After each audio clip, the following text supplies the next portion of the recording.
All right, I'll do a little bit better video of this here in a minute, but let me back up. So I've been making this counterweight for my tractor, my RK25 that some of you know I got. There she is. In all her dirty glory. I got it stuck the other day. Got no pictures or video of that, but it was a bad day for me. Anyways, so I've been making this counterweight out of an old yard roller that's full of concrete, and I got it up in the air with this engine hoist. And as I was jacking it up, had it, you know, almost this high already, I realized how little I have this holding on by. Let's see if I can do this. Back out. Back out. There we go. Little tack there, down the corner. Just a little bit of a seam there. Ignore this ugly mess. I needed to tie those together. They were kind of flimsy and not much of a fabricator apparently. And these couple little tacks here, I gotta break the welder back out. I can't really weld that together too much because I'm afraid I'll warp and the pin won't line up anymore. I got fairly tight tolerance on the holes for that pin to go through. And if you can see the C-channel, these inner pieces are beveled out. They're not flat. So when I put those, I was hoping I could weld them to the outside, but the pin isn't long enough. I guess I could have got a longer pin, but I was just working with what I had. So those need to stay parallel to the outside, not to the inside. So I'm gonna break the welder back out and do a seam weld on the lower inside of these. So I have a video, if I ever get around to editing it and putting it up, of me welding the 3-point pins on here, and it in the process of doing that, I practically ruined my phone.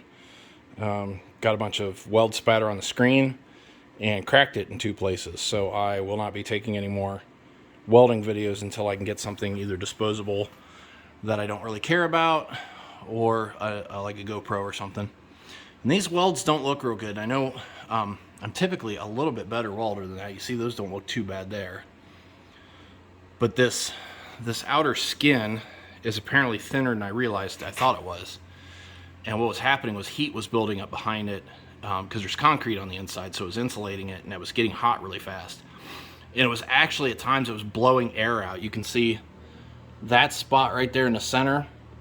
It almost looks like it was arc gouged because when it was still like stupid hot, it was blowing air out from the gases trapped behind it. So I know it's a good, strong, penetrated weld, but it's just kind of funny how they turned out kind of crappy looking.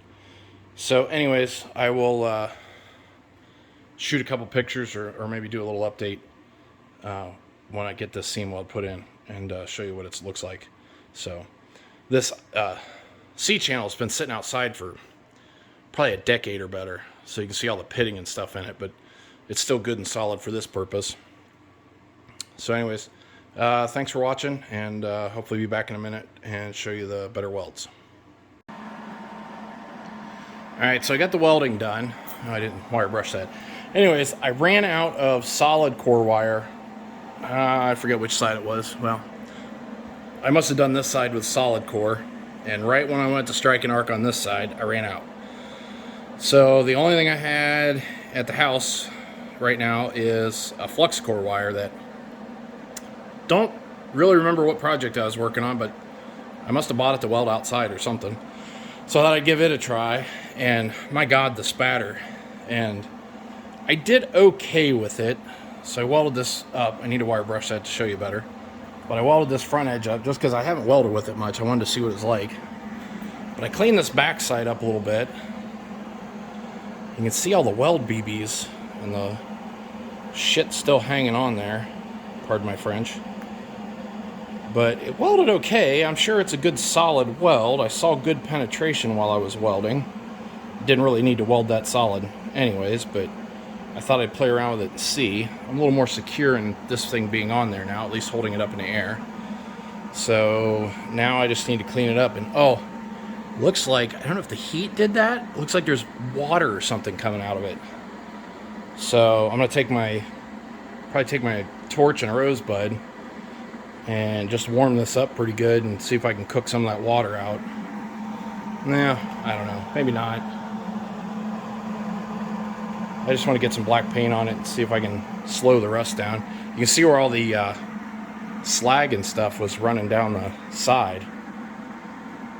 So anyways, hang tight. I'll get some paint on it here and show you what it looks like.